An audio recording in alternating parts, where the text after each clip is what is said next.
So this is our trade review for next week. So this is gold on a daily time frame.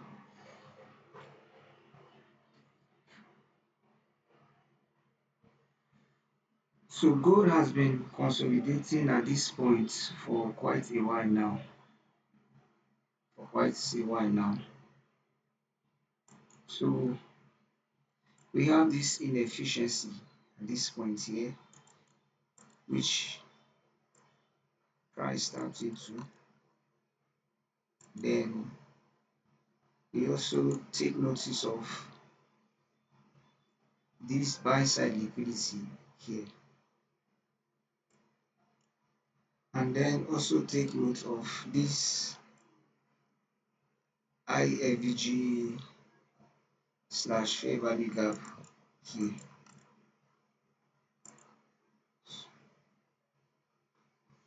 So this candle at this point filled into this inefficiency here.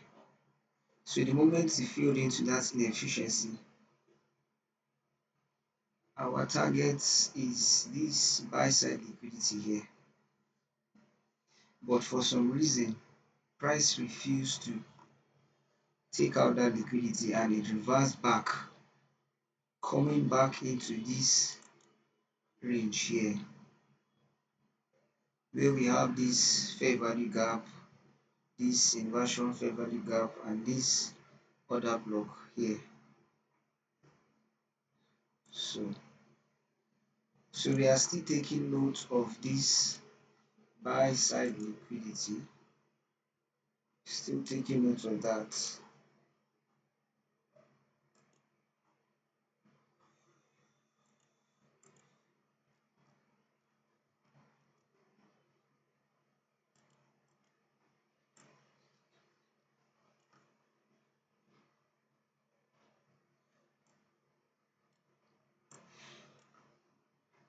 So however price react from this level, either we'll be having something like this, something like this,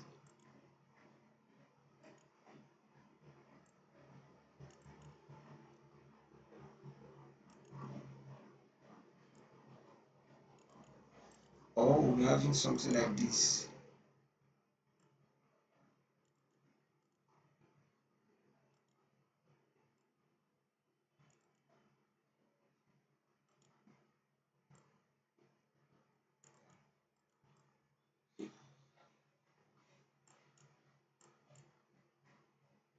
So this zone is still valid. This zone is still valid. It's still valid. So the next candle that will open, we want to see if it's going to close above the zone or if it's going to close below the zone. Yes.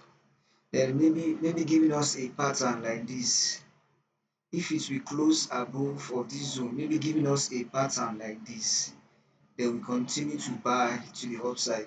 Or if it's going to close below this zone, then maybe giving us a pattern like this, then we continue to sell um, to the downside. Yeah. So, but our target still remains this level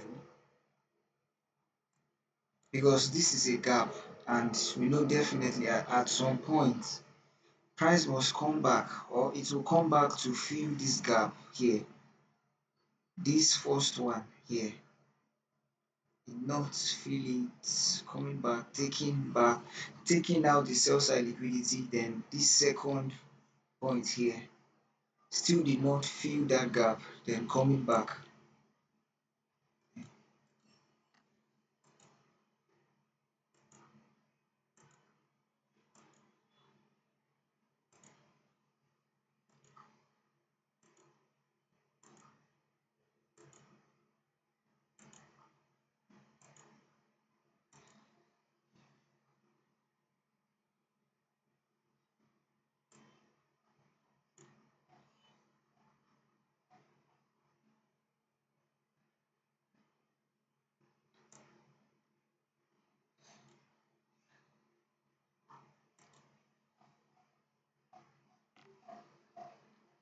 So we still have our eyes on this level here, this level, and this level here.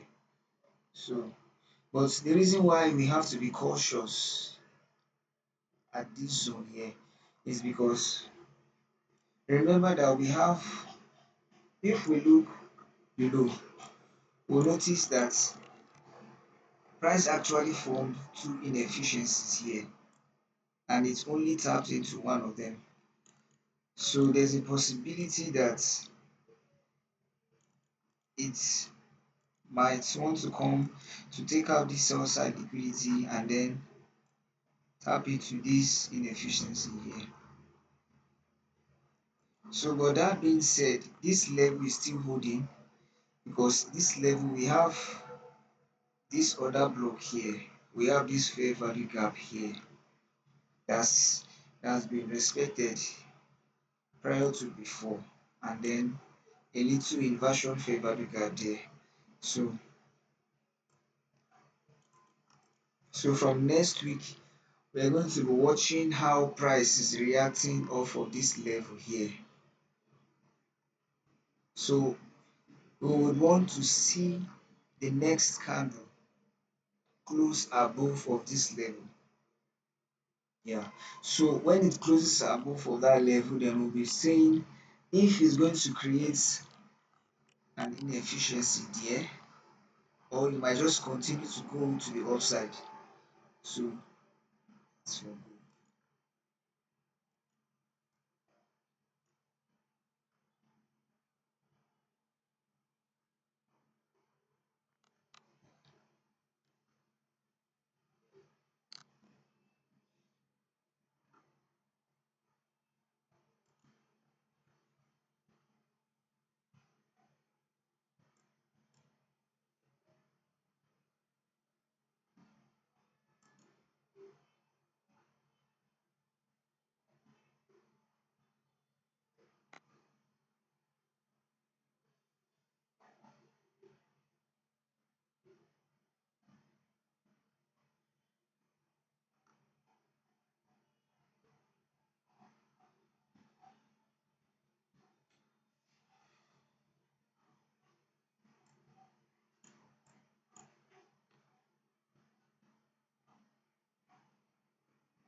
So that's for gold. Nothing much to be said about gold for now.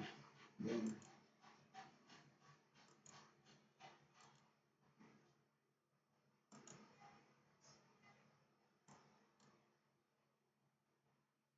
so coming to Euro USD. So on the weekly time frame, you have this weekly inefficiency here, this gap here, and then this buy side liquidity. So this fair value gap has been filled already and price pushed to the upside. This fair value gap has also been filled and price has pushed to the upside, and then this previous buy side liquidity has been taken out also,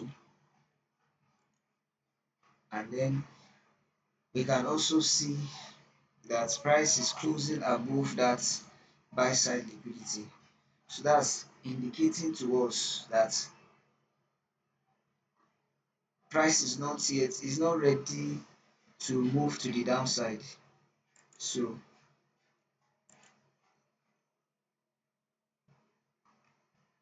this level here is what we are going to be noticing and targeting for the next week to see if this level will act like a magnet to push price to that point. So this imbalance here and then this buy side liquidity, this point here.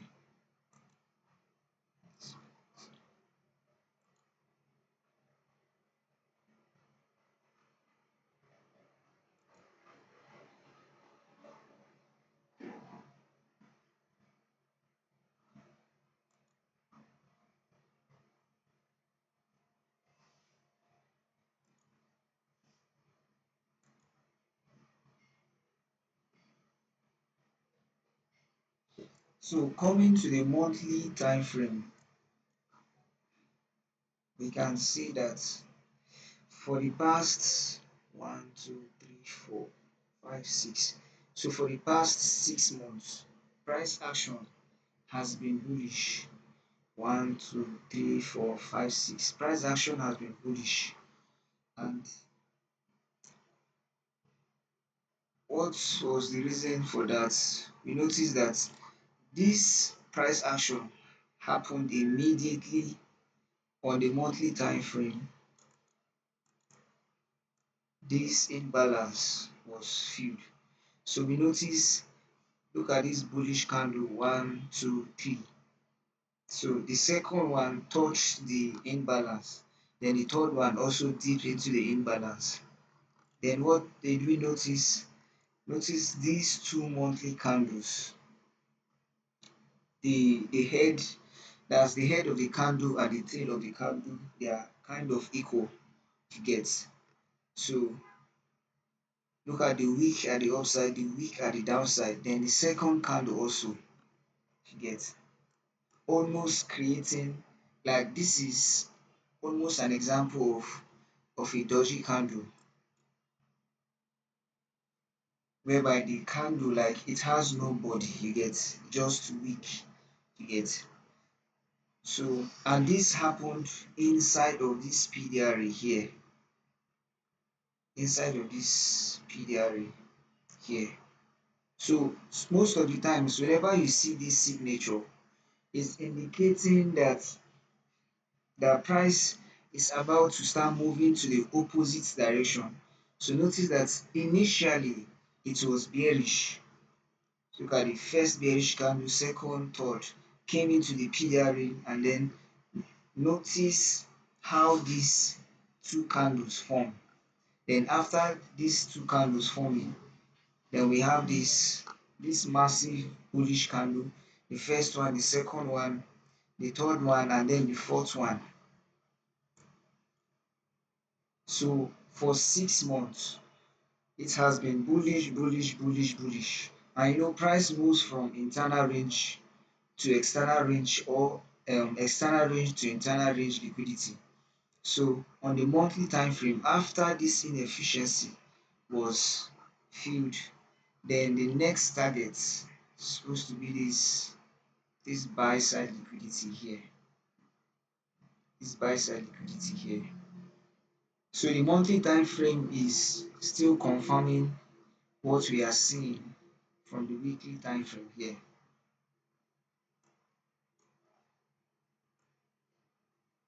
So we have our eyes on this level here, and we also have our eyes on this level here. So as soon as price gets to this level, so then we'll now be watching to see if price will use it, like we'll use it like a ladder to push to this, like just like what we had on the Nasdaq. If you followed our previous week analysis, we'll notice, we'll see that we had our draw on liquidity. Okay, let me just open it so that you see it.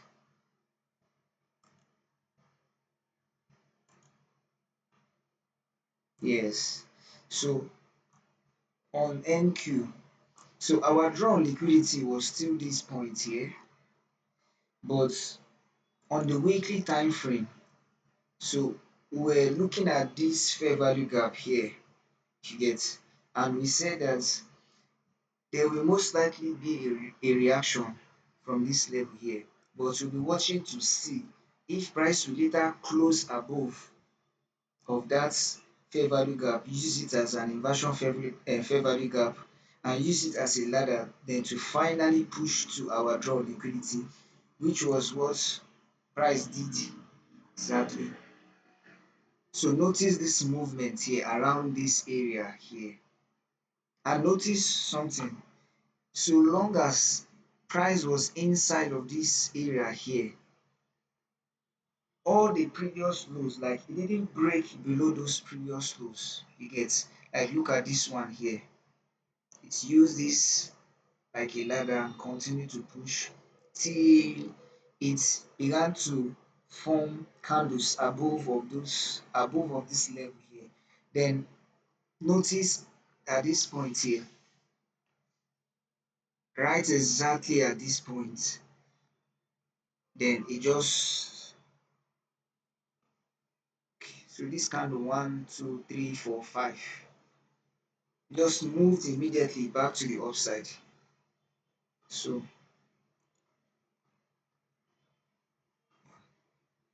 this is what I'm just trying to explain on Euro USD here, that we might most likely be seeing something like that also in Euro USD. So as soon as price gets to this level, then we might most likely see something like that. Yeah. So long as this is the draw on liquidity, this BSA, so long as that this is the draw on liquidity, so we might most likely see something of that nature also at this level here. So for Euro USD, I'm going to be watching this level here and then this level here.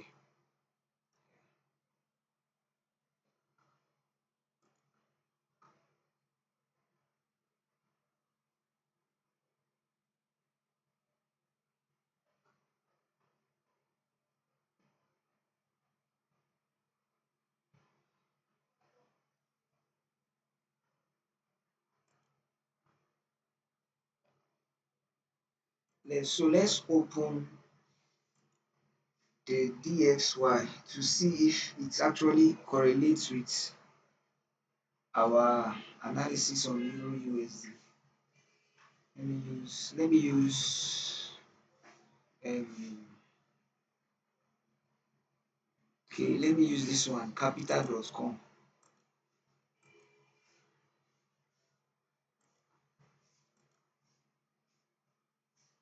Yes. So we know that um when the DXY is going to the upside, then Euro USD is expected to be going to the downside, like it's the opposite of each other. So most of the times it's safer to use Euro USD and DXY as correlation, because most of the times they are mostly doing the opposite of each other. So on the DXY here, so we notice that the trend for a while now is bearish. You get, the trend for a while now is bearish, and I'm taking note of this sell side liquidity that we have here. So on the DXY, initially the DXY was in a little range here. So look at this range. So the DXY was ranging at this point here, and then we have this inefficiency here.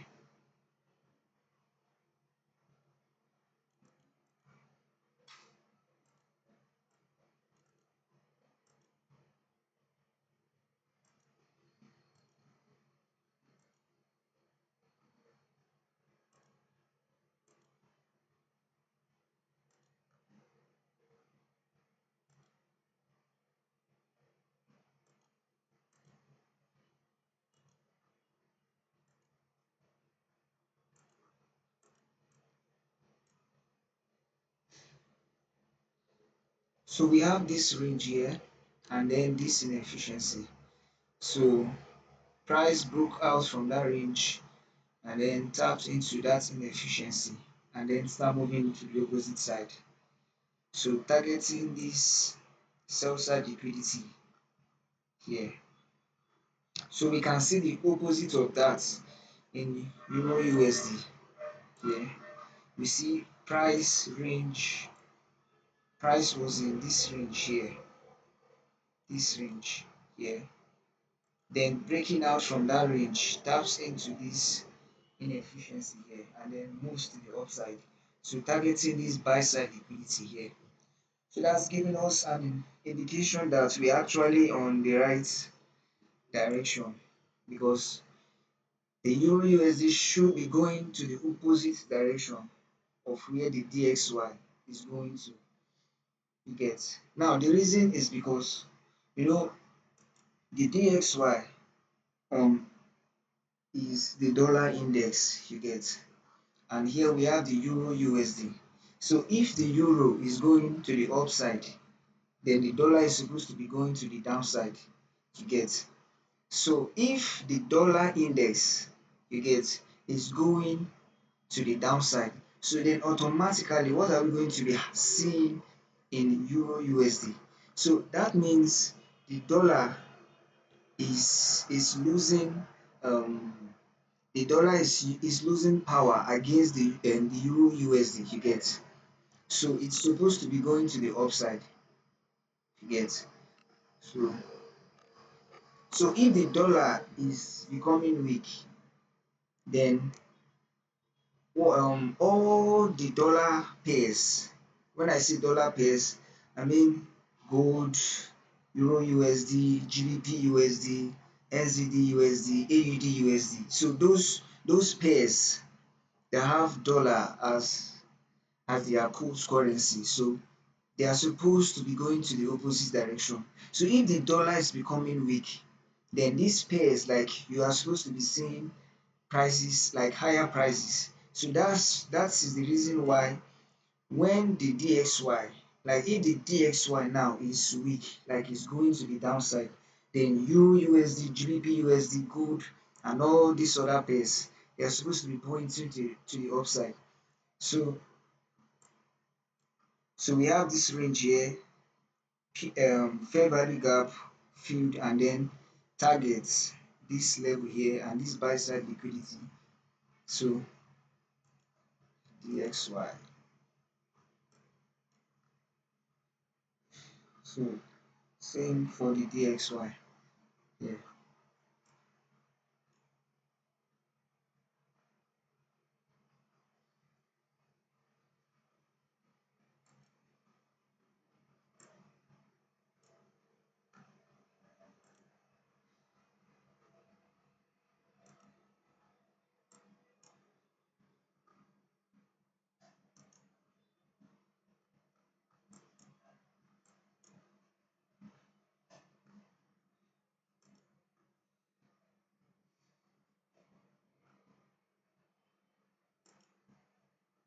So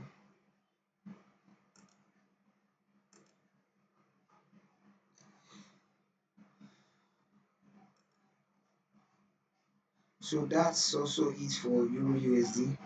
Let me just do a little recap. For gold, for gold, we are still looking at this level. We want to see how price will react at this level here. Although we are still expecting this buy side liquidity to be taken out, yet because it has attempted to take out that liquidity twice now, you get.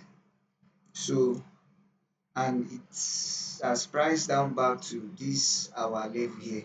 So we want to see how price will react at that level, you get. So so we want to see if the next candle that forms will close above that level or will close below that level, you get. So if it closes below that level, then we know that okay, I think it's time for us to notice that the bias has been invalidated. So we know our next course of action to take. But if it closes above this level here, then we know that our bias is still in play and we still have our draw on liquidity on site.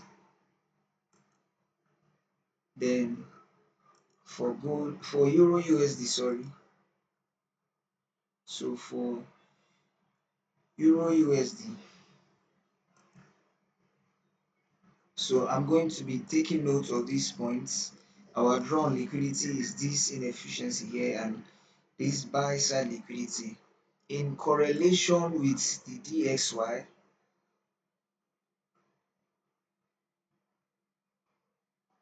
this sell side liquidity here, here. So when we see the DXY positioned like this, that will give us that will give us so this is telling us a lot of story. You get like the DXY alone, like look at the positioning of this DXY, look at this levels here, is giving us a lot of story. You get. So and we don't go into Euro USD just taking trades anyhow, because we see that the DXY is pointing to the downside, and then we come to Euro USD looking for buy trades, and then keep hitting stop loss, hitting stop loss, hitting stop loss. So we have to align ourselves with the positioning of the DXY, because the DXY always correlates with Euro USD. So for the